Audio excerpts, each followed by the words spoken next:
Bonjour à toutes et à tous, bienvenue sur ce 5e webinaire organisé par la FF Randonnée et la FF Cam, série de webinaires sur débuter ou se perfectionner en randonnée.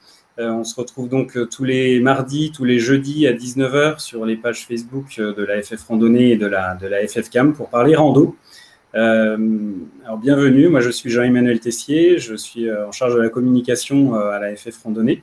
Et le thème de notre webinaire du jour est « Préparer sa rando, choisir son itinéraire ». Donc, que ce soit en plaine, en zone urbaine, sur le littoral, en montagne, que ce soit à la journée, sur plusieurs jours, voire plusieurs semaines, que ce soit sur des itinéraires sportifs, culturels, bucoliques, cueillette de champignons, entre amis, en club, en famille, il y a une multitude de possibilités pour se lancer en rando. Donc, pour faire le bon choix, on va vous donner un certain nombre de conseils aujourd'hui. Pour cela, on va retrouver Philippe Poirier, que vous avez peut-être vu la semaine dernière sur le webinaire « Choisir son sac à dos ». Il est cadre technique à la FF Randonnée Drôme. Et je suis également accompagné de Thierry Le Cellier, qui est le responsable du service marketing communication de la FF Randonnée. Donc, ils vont vous présenter comment faire le bon choix en rando. N'hésitez pas à commenter pendant la présentation ou à poser vos questions. On y répondra en fin de webinaire. Avant de commencer, un petit rappel, hein, comme à chaque webinaire, on a un concours, enfin un jeu plutôt organisé avec Terre-Nuit, qui est partenaire de la FF Cam, qui offre une dotation à l'un ou l'une d'entre vous à l'occasion de chacun des 10 webinaires. Donc, pour tenter de gagner, c'est très simple. Il suffit d'interagir, de commenter, de partager, de nous dire bonjour, de poser une question ou de liker tout simplement. Donc, n'hésitez pas. Le gagnant du précédent, la gagnante du précédent webinaire, qui était encore une fois consacré au sac à dos, est Josiane Fabre. Donc bravo Josiane, vous avez gagné un sac à dos. On va prendre contact avec vous prochainement pour le faire parvenir. Aujourd'hui, un produit d'actualité, c'est une casquette à gagner avec ces beaux soleils et fortes chaleurs. C'est toujours appréciable en rando. Donc bonne chance à toutes et à tous. Je vous rappelle que ce webinaire sera, comme les précédents, sont disponibles en replay sur les chaînes YouTube de la FF Randonnée et de la FF Cam. Donc, n'hésitez pas à les revisionner ou les visionner si vous n'avez pas vu les précédents et à les partager avec vos amis.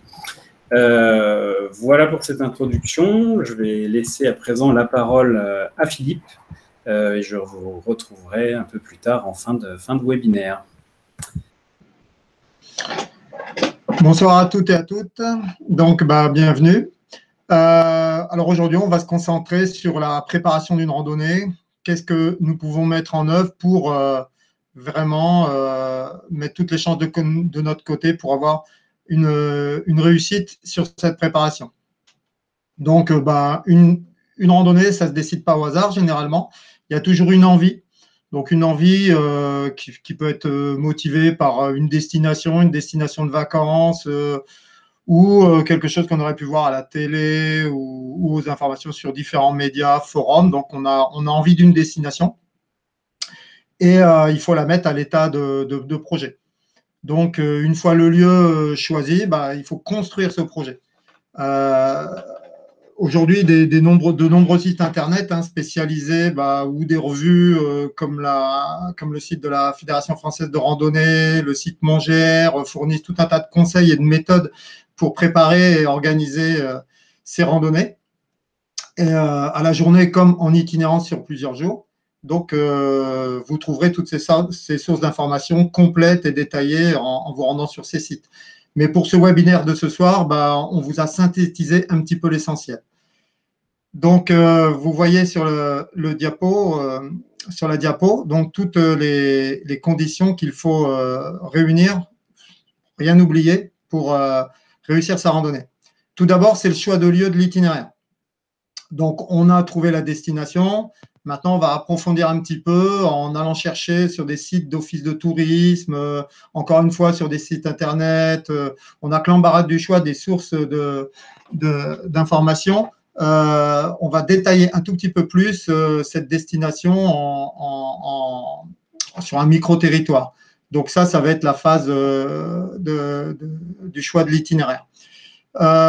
Ensuite, on a la saisonnalité. C'est très, très important. Une randonnée ne peut pas être la même qu'on la fasse en hiver ou qu'on la fasse sous la canicule. Donc ça va déterminer le choix de l'itinéraire.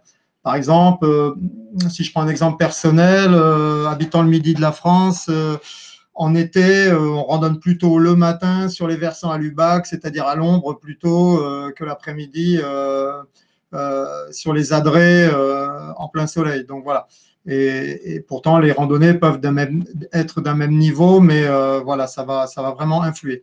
Donc ça, la canicule, les chutes de neige, les orages fréquents en fin d'été, les torrents en crue à l'automne ou au printemps sont autant de facteurs dont il faut tenir compte avant de s'engager pour partir en randonnée. Donc, dans la préparation de sa randonnée, on va tenir compte de la saison. Ça, c'est une règle qui est primordiale. Donc, il y a également certains massifs qui sont interdits à certaines périodes. Durant l'été notamment, tous les massifs forestiers méditerranéens sont soumis à réglementation. Pour ceux qui connaissent un peu la circulation dans les calanques ou dans l'esterel, voilà. Donc, il y a des autorisations qui font qu'on peut projeter une randonnée dans ce lieu, mais on va avoir des contraintes qui vont être liées aux fermetures des massifs. Donc, on devra jouer avec ça. Ensuite, il faut partir seul, avec des amis ou en groupe. Ça aussi, c'est très important de ce choix. Hein. Si on part en groupe, en amis, en famille, comme on organise un petit peu sa randonnée, on endosse un petit peu un rôle, entre guillemets, je veux dire, d'animateur, c'est-à-dire que on est un petit peu le fil rouge de la randonnée.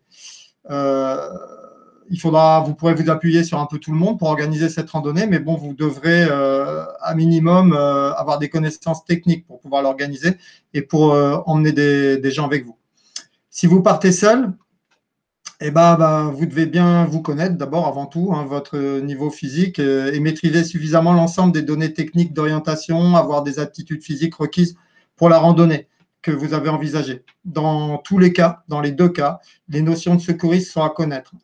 L'urgence, les appels d'urgence en cas de pépin. Donc ça sera aussi un choix. On n'organise pas une randonnée de la même manière, seul ou en groupe. Donc, c'est à tenir compte.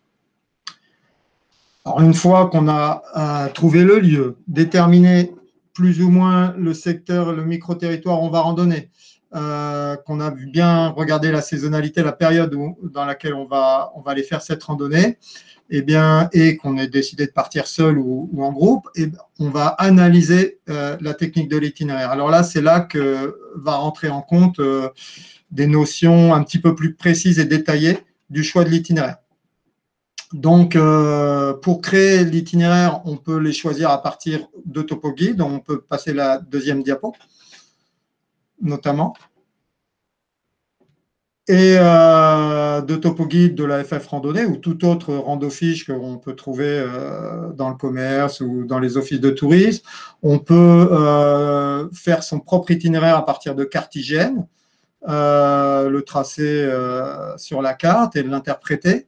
On peut également se servir de la plateforme numérique comme le site MonGR ou GRR Access, on y reviendra tout à l'heure, ou d'autres sites que vous connaissez sûrement déjà, Visorando, IGN Rando, Circuit, et j'en passe. On a mis vraiment ici que quelques sources d'informations qui sont autant de médias qui peuvent vous aider dans la recherche d'itinéraire.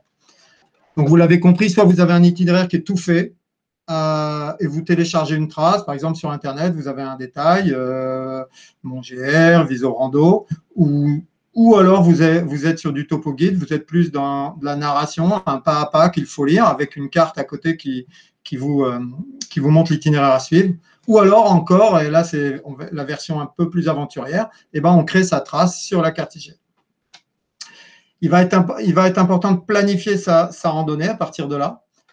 Trouver le point de départ, les différents itinéraires possibles, les raccourcis, déterminer son dénivelé, son niveau technique, et son niveau de risque de randonnée. Une randonnée peut être facile et très technique, et une randonnée peut être peut-être un petit peu difficile au niveau de l'effort et longue, mais aucune difficulté technique. Donc, on verra que c'est des valeurs à prendre en compte dans l'organisation de sa randonnée. Les participants que vous allez emmener avec vous, également, ça sera aussi, on l'a vu pour le choix des participants, mais une notion qu'il faudra bien prendre en compte, parce que quand on amènera des participants sur ces randonnées, sur un itinéraire qu'on aura choisi, il faudra construire son itinéraire en fonction, entre guillemets, du niveau le plus petit d'une des personnes de votre groupe. Quand on propose une randonnée à d'autres, on randonne aussi pour les autres. Donc, si on planifie une randonnée de son niveau, qu'on est très sportif et qu'on emmène des gens qui sont un peu moins sportifs, il faut avant tout penser à eux. Ça sera à prendre en compte. Alors, on va revenir un petit peu sur le choix de l'itinéraire. De plus en plus, on peut télécharger des traces GPX qui sont lisibles sur des appareils de mesure, sur les smartphones, sur les GPS, sur des sites internet et qui vous donnent une facilité, on va dire, sur le terrain de suivi si vous les mettez dans des applications destinées. Mais ces traces, elles ont l'avantage de vous faciliter le travail de création, mais elles ont un désavantage, c'est qu'elles vont vous indiquer une distance et un dénivelé. Le dénivelé, je rappelle que c'est la différence entre une altitude et une autre altitude. Si cette différence est supérieure, eh bien, on est dans du dénivelé positif. Si elle est inférieure, c'est du dénivelé négatif. Alors là, on va pouvoir passer la diapo sur l'indice, la cotation. Voilà. Alors aujourd'hui, la Fédération française de randonnée, dans un souci d'harmonisation un petit peu des cotations, a mis en place un système avec son partenaire IBP de cotation, entre guillemets, à 3 dimensions. Je vais vous expliquer pourquoi. On a tout d'abord une notion d'effort. L'effort, c'est calculé uniquement par rapport à la distance et le dénivelé. J'ai une randonnée qui fait 20 km pour 1000 mètres de dénivelé. Bon, on sait à peu près tout ce que ça représente. C'est assez costaud. Et donc, voilà, ça, c'est de l'effort. Mais cet effort, il ne veut rien dire, puisque si j'ai 1000 mètres de dénivelé sur 20 km avec que des chemins, avec des gros cailloux et des marches à monter et des descentes éventuellement dans des torrents, ben, la randonnée, elle fera toujours 20 km et 1000 mètres de dénivelé, mais elle aura une technicité très élevée. Donc, c'est pour ça que la technicité est maintenant une valeur qui doit être prise en compte dans la cotation des itinéraires de randonnée. Au même titre que si on passe sur des chemins exposés ou sous des falaises où les chutes de pierres sont fréquentes, eh ben on a un troisième facteur à prendre en compte qui est le facteur de risque. Donc, si je reviens à ma randonnée, 20 km, 1000 mètres de dénivelé uniquement sur de larges pistes ou des prairies, bah, je vais avoir une randonnée qui sera rouge ou noire selon son état de forme physique. Hein. Pour quelqu'un qui est très sportif, ça sera peut-être une randonnée rouge. Pour quelqu'un qui est moins sportif, une randonnée noire. Et quelqu'un qui n'est pas du tout sportif, ça sera hors catégorie. Il faut mieux pas aller sur ce type de randonnée-là. Maintenant, cette randonnée, la même, elle passe, comme je vous l'ai dit, dans des torrents, dans des terrains accidentés. Eh bien, on aura toujours notre indice de difficulté, prenons rouge, d'effort, on aura une technicité là qui sera rouge ou noir, puisqu'il faudra tout le temps crapahuter, escalader les rochers. Et alors que si elle était sur les pistes, elle serait verte, ça resterait vert. Et la même randonnée qui passe sous des falaises exposées, eh bien, elle va être aussi rouge ou noire en risque. Ce qui fait que ma randonnée de 20 km et de 1000 mètres de dénivelé pourra très bien être rouge ou noir en effort, rouge ou noir en technicité, rouge ou noir en risque. Dans ce cas-là, on va réserver ces randonnées-là à un public averti. Mais elle pourrait très bien être rouge ou noir en effort, mais vert en technicité et vert en risque. J'espère que vous avez saisi cette nuance, puisque c'est les nouvelles cotations qui sont en train d'être la référence au niveau du ministère des Sports pour la cotation des randonnées. Voilà. L'alpinisme a autrefois utilisé un peu ces mêmes systèmes de cotation dans ce style. Thierry, tu veux rajouter quelque chose là-dessus ou sur Non, je vais directement moi aller plutôt t'aider à choisir une destination, et cette fois-ci en allant directement sur le site Mongère. Sachant que sur la cotation, une petite précision quand même, c'est que les topoguides de la fédération commencent à mentionner cette cotation avec les critères que tu viens de définir, que ce soit l'effort de risque ou la technicité. Après, on le fait au fur et à mesure, puisqu'en fait, tous les topos ne font pas encore apparaître cet indice. Mais c'est quelque chose qui, effectivement, nous paraît important de mentionner pour qualifier, en fait, l'itinéraire avant de décider d'y aller ou de ne pas y aller. Voilà. Et aussi bien pour les PR que pour les GR. D'accord, donc là, il nous restera peut-être encore le choix de l'équipement et les incidences sur le milieu traversé à voir. Mais Thierry, tu peux nous exposer maintenant, comme je l'ai expliqué juste avant de parler des cotations techniques, sur les choix d'itinéraire, quels moyens on a. J'ai dit qu'on avait toutes sortes de médias qui nous permettaient de télécharger et de trouver des traces, mais en détail peut-être sur le site MonGR ou… Alors, justement, on va aller directement sur le site MonGR. Si vous voyez la possibilité, en fait, volontairement, on va faire le choix d'une itinérance parce que c'est le choix qui est en fait le plus compliqué. Autant sur une promenade et randonnée, vous avez la possibilité finalement d'avoir le coup de cœur du dernier moment où vous pouvez solliciter d'autres sites ou même des applications. Pour ce qui concerne le choix d'une itinérance, elle est toujours un peu plus compliquée parce qu'elle se prépare en amont. Vous ne pouvez pas vous lancer dans plusieurs jours d'itinérance sans au préalable, d'abord, comme l'a dit tout à l'heure Philippe, connaître un petit peu votre capacité physique, la vôtre et celle des personnes qui vous accompagnent. Et puis après, ça nécessite de toute façon un peu en amont de pouvoir, au-delà du choix d'une destination, de savoir comment vous allez répartir vos étapes de plusieurs jours, et puis les hébergeurs, puisque c'est nécessaire aussi de trouver un hébergement, alors un hébergement en dur ou en bivouac.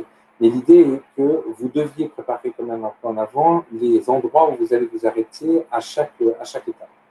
Sur le site MonGR, en fait, vous avez la possibilité, alors en vous connectant, en fait, on a créé un système qui est un outil de préparation en fait à la randonnée itinérante qui s'appelle Jira Access, qui est un abonnement en fait que vous avez à l'année, où il vous suffit juste de vous connecter dès l'instant où vous avez souscrit à cet abonnement. Et vous avez la possibilité de choisir, donc on a bien Thierry Le Cellier qui est identifié, et je vais donc choisir avec différents types de moteurs de recherche. Soit vous avez un moteur de recherche assez classique qui répartit en fait des critères de filtre qui sont la durée que vous voulez utiliser, est-ce que vous avez un GR en particulier, voire on le verra plus tard aussi par mots-clés, c'est-à-dire que vous ne savez pas exactement comment se prénomme le GR qui vous intéresse ou la portion de GR qui vous intéresse, mais par contre, vous pouvez chercher par mots-clés soit une ville, soit un département traversé. Ce que je vous propose dans un premier temps, c'est qu'on va d'abord aller choisir une randonnée sur le grand tour de Grand Pic Saint-Loup, excusez-moi, le GRP de Grand Pic Saint-Loup qui a été d'ailleurs élu GR préféré des Français pour l'année 2021 dans un concours qui a eu lieu en novembre dernier. Et donc, si je regarde sur les propositions que j'ai sur ce grand tour ce GR de pays, nous avons la possibilité d'avoir trois types de suggestions. Soit vous avez l'itinéraire directement, et l'itinéraire, en fait, c'est la description de l'ensemble du parcours. soit vous avez des suggestions. En fait, les suggestions pour la fédération, ce sont des propositions de randonnée itinérante déjà un peu packagées. C'est-à-dire que la fédération va vous proposer, on va le voir d'ailleurs sur celle que je vais vous proposer tout de suite, c'est-à-dire qu'on va prendre 4 jours sur 68 km par exemple, et on vous a déjà proposé qu'à la fin de l'étape 1, vous arrivez à telle ville, à la fin de l'étape 2, vous arrivez à une autre ville, et ça, vous avez en fait un produit fini qui peut convenir en fait pour celui qui veut déjà avoir quelque chose d'un pré-préparé. Autre solution, et on le verra tout à l'heure aussi, la possibilité de choisir directement le parcours. Donc le parcours, en fait, il a juste le kilométrage et le nombre d'heures qu'il représente, et vous avez la possibilité de découper à souhait ce parcours comme il vous l'entend en fonction de vos capacités physiques et vos aspirations. Donc là, je vais aller sur une des suggestions qui est proposée sur le grand tour du Puy de Saint-Loup. Donc là, c'est une randonnée qui fait 4 jours, que vous retrouvez sur la carte avec à la fois la totalité du parcours, le point de départ, le point d'arrivée, et jour après jour, la proposition qui vous est faite du découpage de où la fédération vous propose de pouvoir séjourner. Vous avez sur la carte la trace, et plus vous allez zoomer, vous allez arriver au scan 25, ce qui est pour recommander des régions notamment montagneuses, bien pratique de pouvoir avoir la totalité des lignes de courbes pour connaître un peu plus la nature du terrain que vous allez traverser. Vous avez cette possibilité de le mettre en plein écran avec les fonctions de sélection de votre itinéraire, avec une possibilité de pouvoir connaître l'élévation, par exemple, de votre parcours, en choisissant des points entre deux points. Vous allez avoir le profil d'élévation dont parlait tout à l'heure Philippe, qui vous permet de connaître le point haut, le point bas, mais aussi le dénivelé positif et le dénivelé négatif de cette randonnée. La possibilité d'avoir la mesure, donc là j'ai appuyé sur le bouton mesure et vous avez ici donc 13 km, la possibilité d'exporter le GPX ou pour une suggestion, même la possibilité directement d'exporter en acceptant les conditions générales d'utilisation, le PDF en fait de votre parcours. Donc ici, c'est juste avant de partir la possibilité d'imprimer en fait votre rando-fiche où vous retrouvez à la fois le parcours sur une carte, mais aussi le pas à pas, tout ça paginé par jour pour que vous partiez plus sereinement et que vous pouvez mettre dans votre sac à dos. Autre solution, ce que je vous ai dit tout à l'heure, c'est que je veux me retrouver dans d'autres régions et je me suis dit, tiens, pourquoi pas aller dans les Baronnies. Philippe, tu es de la Drôme, donc je pense que tu vas être intéressé de connaître les propositions qu'il peut y avoir sur les Baronnies, par exemple. Et donc, vous avez cette possibilité de se dire, ben là, comme je vous disais tout à l'heure, je vais aller prendre la totalité du parcours du Grand Tour des Baronnies, excusez-moi. Donc, c'est les 215 km et donc sur 76 heures. Et vous avez la possibilité de compartimenter ou du moins de sélectionner à souhait comment vous voulez découper votre parcours jour après jour sur un tour qui fait évidemment une boucle, puisqu'on est bien sur la notion de tour. Et vous avez la possibilité de dire que mon premier jour, par exemple, va se situer entre, admettons, Buis-les-Baronnies, et puis je vais aller jusqu'à, admettons, Brantes. Donc, je suis sur une distance qui me paraît à peu près correcte, puisque j'ai 16 km. Je peux sauvegarder, en considérant, par exemple, que c'est mon premier jour d'itinérance. Je sauvegarde en fait dans mon espace personnel, je retrouve mon jour, les Baronnies, jour 1 que je viens de créer. Cet avantage, c'est que vous avez la possibilité de retrouver cette sélection plusieurs semaines après avoir commencé. Et si entre le moment où vous commencez à préparer votre itinérance et le moment où vous allez après partir et exporter votre trace, S'il y a des mises à jour qui sont nécessaires, vous retrouverez effectivement sur la carte la sélection que vous avez faite avec la possibilité de générer le PDF du parcours sélectionné ou à la totalité, mais du parcours sélectionné et qui vous permet d'avoir en fait votre rando fiche juste avant le départ et de retrouver en fait les points repères et votre carte. Je ne le fais pas, mais en fait c'est pour aller plus vite puisque là on a quand même une autre façon aussi de chercher sur mon GR. Donc, quelle est la dernière solution? Eh bien, c'est d'aller voir directement l'ensemble de la carte de France DGR. DGR qui vous permet de trouver la proposition qui vous paraît la plus intéressante. Alors, ça va prendre quelques secondes parce qu'on a actuellement plus de 75 000 km de sentiers qui ont été numérisés sur la carte. Et donc, vous avez la possibilité de zoomer à l'endroit où vous souhaitez retrouver le parcours qui vous convient, soit sous une forme de parcours ou de suggestion, soit sous une forme d'itinéraire.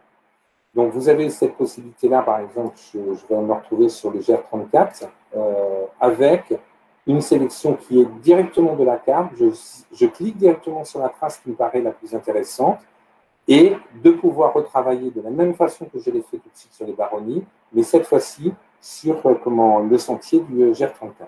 Dernière information, qui n'est pas des moindres, c'est, j'ai parlé tout à l'heure de l'importance que représentent les hébergeurs dans la préparation à votre itinérance, c'est que vous avez la possibilité de visualiser les hébergeurs qui se trouvent, alors, soit la totalité des hébergeurs, soit en filtrant quelle est la nature de l'hébergeur que vous voulez utiliser, et vous avez la possibilité de pouvoir cliquer directement sur la carte et visualiser en géolocalisé l'hébergeur avec les informations relatives à l'hébergeur, donc qui sont plus ou moins importantes en fonction de ce que l'hébergeur nous a mentionné.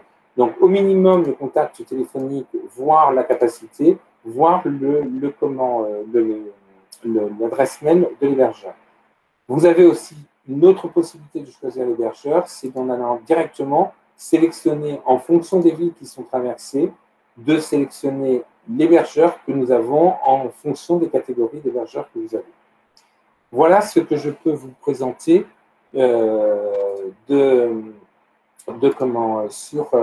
sur une aide finalement au choix d'une destination quand vous allez sur mon GR en ayant bénéficié de l'abonnement GR Access qui est possible sur un mois, si vous voulez le tester pendant un mois, soit autrement, vous pouvez le tester pour une année entière, ce qui vous fait la possibilité d'avoir la quasi-totalité des topo-guides de GR en proposition sur mongr.fr. Philippe, tu reprends la main pour nous expliquer que c'est bien en fait… J'ai commencé ma carrière d'accompagnateur en montagne en 1996 et quand je montais mes trekking, j'aurais eu le site MonGR, ça m'aurait bien aidé des fois parce que j'ai passé quelques heures au téléphone dans les brochures pour chercher les hébergeurs, c'était pas forcément évident. Je n'en doute pas. Maintenant, il faut être équipé et je me dis que ce serait bien que nous donnions un éclairage sur l'équipement qui est nécessaire en fonction une fois que vous avez choisi votre itinéraire. C'est ça. Maintenant, on va passer presque au jour J. Tout a été défini. Bon, même si l'équipement, bien sûr, il est prévisible et il est nécessaire de le prévoir en amont. Mais voilà, on est presque à partir, donc on doit être bien équipé. Donc, tout ce qu'on a dit, vous l'aurez compris, l'équipement, il sera en fonction de tous les paramètres qu'on a pu déjà évoquer. Et ils seront bien sûr liés aux caractéristiques techniques, à la saisonnalité, météorologie, itinérance. Donc, on ne va pas faire la liste, ce n'est pas le but de ce webinaire, mais on va quand même rappeler que le plus important, c'est d'avoir un équipement de qualité. C'est au niveau des vêtements, des sacs à dos, des bâtons, c'est quand même des sources d'ennui en moins si le vêtement ou si le matériel est de qualité. Et d'être en possession obligatoirement d'un outil de navigation dans l'espace, c'est-à-dire un GPS, un téléphone, un smartphone, une carte hygiène qui devrait être normalement en doublon avec tout, puisque les instruments numériques peuvent s'abîmer. Vous allez me dire, on peut aussi perdre une carte hygiène. Mais avoir tout ça, mais savoir s'en servir. et avoir des batteries pleines ou avoir pris les précautions de recharger les batteries ou d'avoir des batteries de rechange, parce que autrement on est mal si on a nos appareils de mesure qui tombent en panne. Et l'important, encore une fois, la petite trousse de secours médicale, l'eau et les vivres de course qui ne sont pas oubliés. Il faut savoir que quand même, quand vous partez seul, bon, bah, vous avez votre équipement, mais quand vous partez en groupe, ça ne sert à rien d'avoir la dernière technologie au niveau vestimentaire ou au niveau équipement si les personnes de votre groupe sont mal équipées, puisque des personnes mal équipées peuvent provoquer des incidents dans le groupe. Et par exemple, quelqu'un qui a des mauvaises chaussettes, il a tout de suite des ampoules. Alors, on connaît ce que ça peut être l'ampoule sur de la rando itinérante. Voilà, quelqu'un qui n'a pas un bon chapeau, par exemple, ou qui ne le met pas, bah, on a des insolations le soir, et bah, on sait aussi ce que c'est. Si on n'a pas bien d'eau, on va avoir de la déshydratation. Enfin, c'est des petites choses qui vont perturber votre randonnée et qui vont laisser une mauvaise impression quand ce n'est pas plus grave. Donc, voilà, l'équipement n'est pas quand même à prendre à la légère. Et dernier point, quand vous vous déplacez, vous avez une incidence sur les milieux que vous traversez. Aujourd'hui, l'activité touristique, c'est un facteur économique indéniable. Hein. L'activité de randonnée pédestre, c'est l'activité la plus pratiquée par les Français. Et la période de confinement a aussi montré ce besoin de se ressourcer dans le milieu naturel. Donc, il y a eu un petit peu une explosion des pratiques de la randonnée. Donc, certes, c'est un facteur économique, c'est un facteur de sportif, c'est un facteur de développement personnel, mais souvent, elle est concentrée sur une courte période ou dans des endroits, par exemple quand il fait beau ou quand c'est l'été, au printemps, et sur un petit nombre d'endroits. Bien souvent, et on est peut-être aussi à la Fédération française de randonnée fautif sur ces choses-là, comme bien d'autres sites de promotion de la randonnée, c'est-à-dire qu'on envoie les gens sur les mêmes spots, bien que la Fédé, elle a des topo-guides qui ouvrent sur toutes les régions de France. Et on essaye quand même d'emmener les gens ailleurs que sur les spots les plus fréquentés. Puisque là, bien sûr, on a notre envie, notre côté nature qu'on recherche à avoir, ce besoin d'épanouissement dans le milieu naturel. Et c'est un peu contredit par toute la pollution, les nuisances, les problèmes écologiques qu'on va générer. Un grand nombre de personnes à un même endroit génère obligatoirement pour la faune, pour la flore, une certaine pollution. Je mets ce mot entre guillemets, bien sûr, il ne faut pas l'interpréter au même sens que toute pollution. Donc, on doit être conscient de notre impact. Ça, c'est très important quand on pratique cette activité de pleine nature. On ne doit plus vraiment être égoïste. Alors, et on doit être également en responsabilité vis-à-vis des autres utilisateurs. Hein. La montagne n'est pas à nous, même si on n'a pas des barbelés, même si on n'a pas des portillons qui nous indiquent des propriétés privées. Il faut savoir qu'aujourd'hui, on passe dans de nombreuses propriétés privées. La France est constituée, je ne veux pas dire une bêtise, mais au moins à 70% de son territoire, c'est de la propriété privée. Et il faut, il faut en avoir conscience. Parce que les chemins, ils bordent ou passent sur ces propriétés. On va rencontrer des agriculteurs, on va rencontrer des éleveurs. Alors, si vous voulez 2 minutes, un petit film, là, une petite vidéo que je vais vous commenter, et après, on passe aux questions.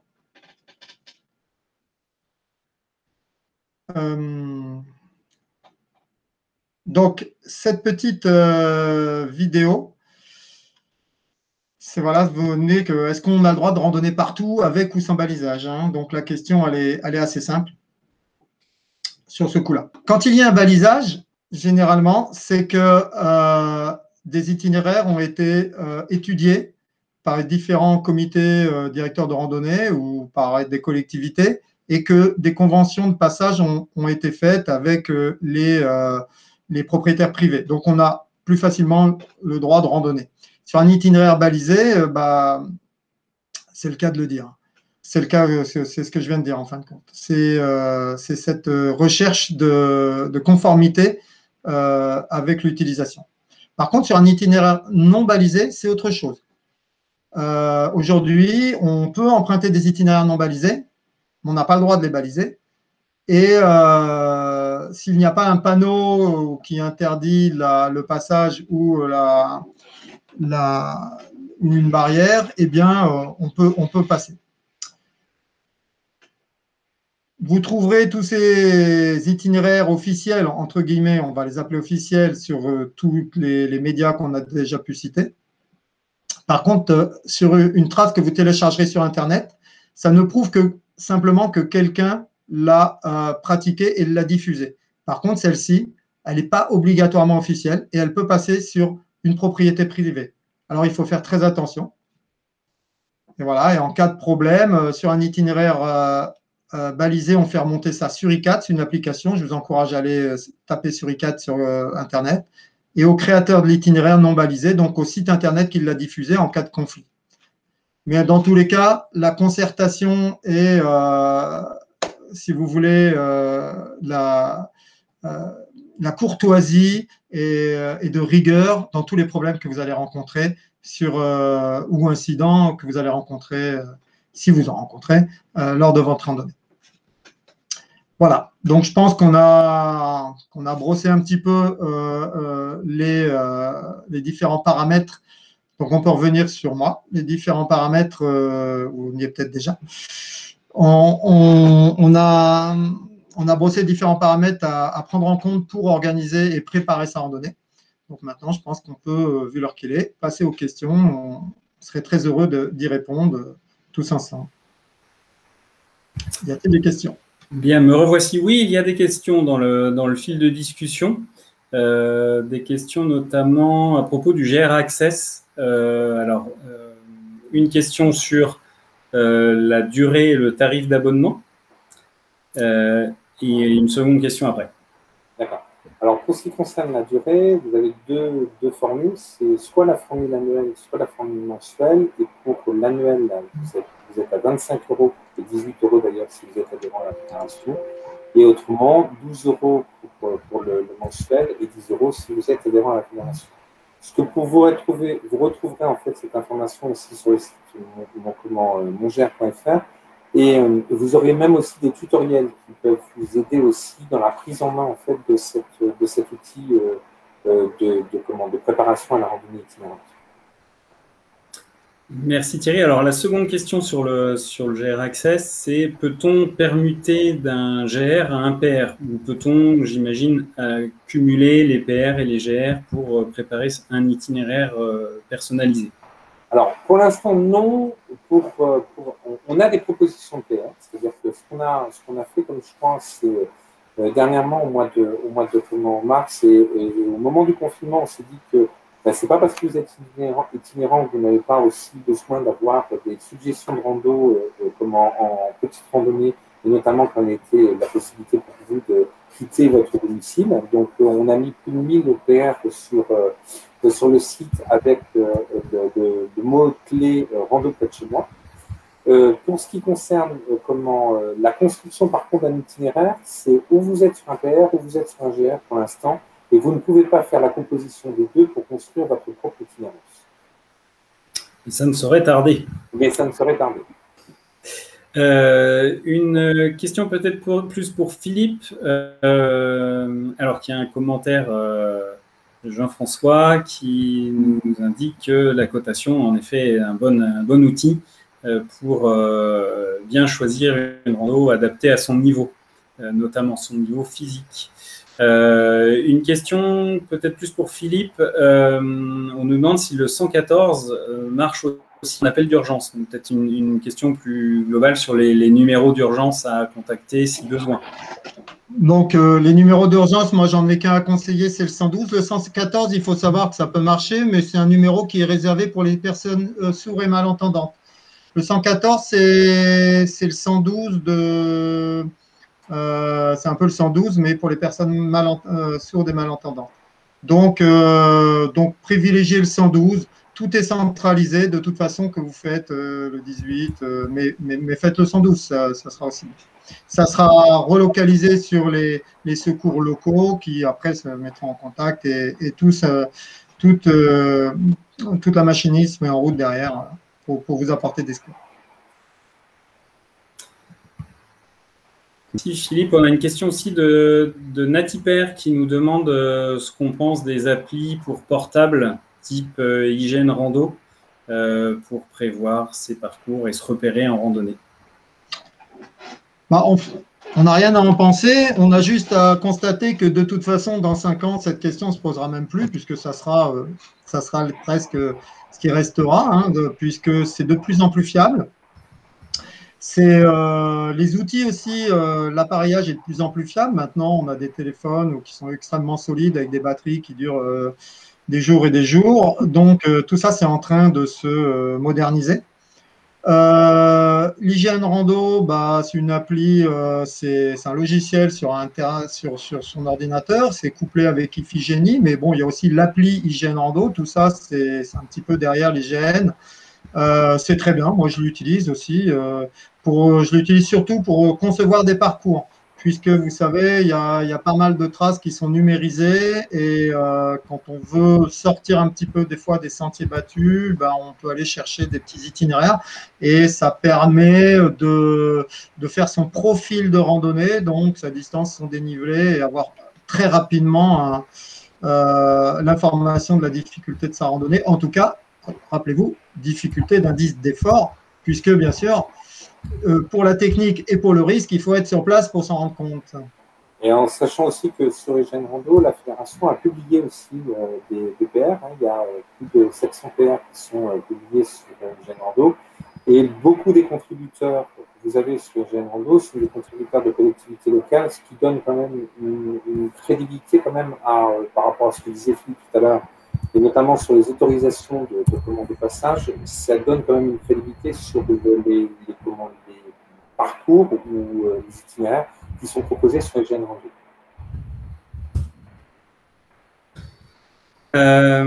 Alors, une remarque, oui, alors bah, justement, une remarque sur l'apparition de toutes ces applis.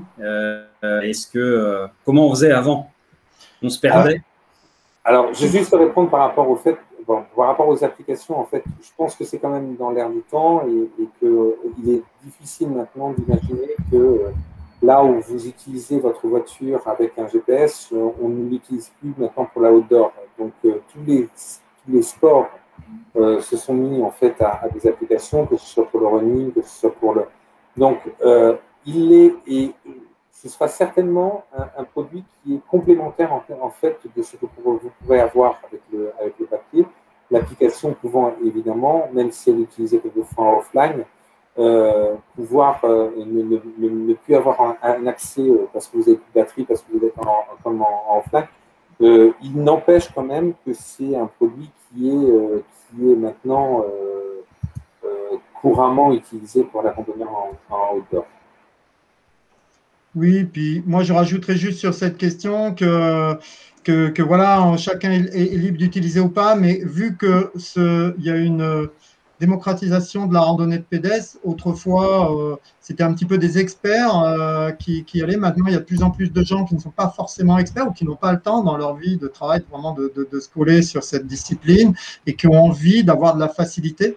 Et donc, ça rentre dans le même cadre que tous les autres développements. Il y a des profits économiques par des applications, tout ça, et ça crée une dynamique qui va sur cette modernité. Je crois que pour tous les domaines du monde, de notre vie, aujourd'hui, on est obligé, enfin, c'est comme ça, voilà. Et chacun est libre. Par contre, moi, par exemple, je suis un coureur en montagne aussi et je n'utilise rien parce que pour mon loisir, je veux pouvoir tout faire sans application. Voilà.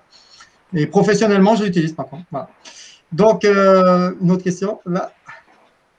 Un commentaire, oui, de Rousseau, les randonneurs, je n'ai pas la suite, je suis désolé, oui. Qui nous indique en effet qu'il y a beaucoup de randos qui peuvent se faire également en ville, mais aussi dans des endroits peut-être un peu plus reculés qui nous font découvrir peut-être de la meilleure des façons les territoires, magnifiques territoires des différentes régions françaises.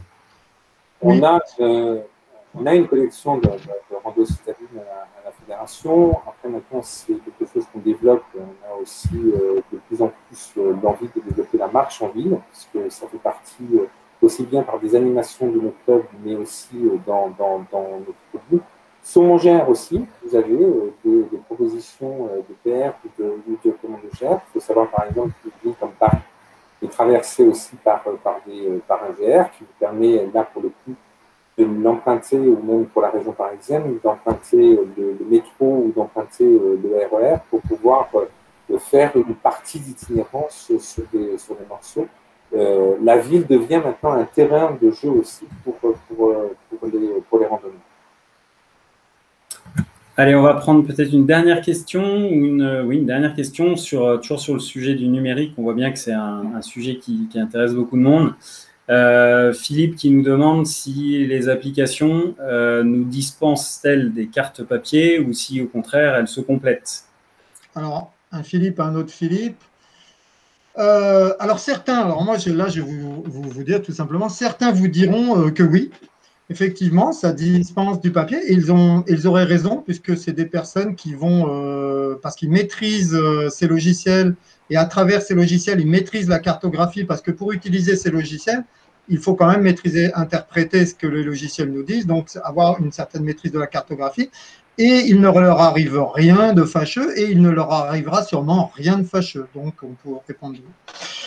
Pour d'autres, je vais dire, c'est 50-50. C'est-à-dire que les contenus de ces applications, bien souvent, bon, bah, on a son nez dans son téléphone, on passe sa semaine à son travail dans son téléphone, on est sur le terrain dans son téléphone, donc à un moment, on a aussi besoin de faire autre chose. Et le papier est tout indiqué, surtout qu'il va amener d'autres choses, le papier. Il va amener aussi des contenus patrimoniaux, des commentaires sur la région traversée, même si dans son téléphone, si on a une connexion, on peut bien sûr avoir aussi accès à ces informations, mais ça permet d'avoir quelque chose de plus reposant, de plus traditionnel, mieux se repérer dans l'espace parce qu'on est obligé de faire l'effort soi-même, de se situer par rapport à ce que nous dit le topo guide et à se positionner sur une carte visuellement. Alors que l'application, bim, elle nous dit, voilà, ça clignote, vous êtes ici, donc ça nous abrutit un petit peu. Donc, ceux qui sont à 50-50, bah, aussi pas de problème, un peu les deux. Et avec la carte hygiène en sécurité, hein, aussi, ça c'est intéressant. Encore faut-il savoir l'interpréter. Et puis pour d'autres, que le papier, encore une fois. Et ces personnes, c'est super de faire qu'avec du papier, de construire, un petit peu comme autrefois, tu le disais Thierry, en parlant des GPS routiers, on prenait, quand on descendait ou quand on faisait un grand voyage en voiture, et ben, on aimait ces soirées où il fallait regarder l'itinéraire, pas où on passait. C'était un petit peu comme ouvrir un dictionnaire, donc ça apportait tout un tas de choses. Tiens, on va passer près de ça, on va passer près de ça, alors que les GPS ou les applis, souvent, ils nous emmènent à bon port, mais ils oublient des fois de nous montrer ce qu'il peut y avoir à côté. On ne construit plus rien, voilà. Donc, vous voyez qu'il y a 3 lectures possibles à votre question, Philippe. 3 réponses possibles à votre question. Merci, Philippe. Bon, moi, je pense qu'il va être l'heure de conclure ce webinaire. On espère que vous aurez appris au cours de ces 3 quarts d'heure passés ensemble. Je vous remercie, donc Philippe dans la Drôme, Thierry au siège de la Fédération à Paris, pour vos éclairages. Donc, si vous souhaitez aller découvrir la Drôme avec le meilleur des guides, je vous incite à prendre contact avec Philippe via le comité départemental de la randonnée pédestre de la Drôme. Et puis, je vous rappelle que ce webinaire sera visible à nouveau sur les pages YouTube, les chaînes YouTube de la FFCAM et de la FF Randonnée dès demain. Et le prochain webinaire, donc à la même heure, au même endroit, jeudi, aura pour thème savoir bien s'orienter en montagne pour assurer sa sécurité.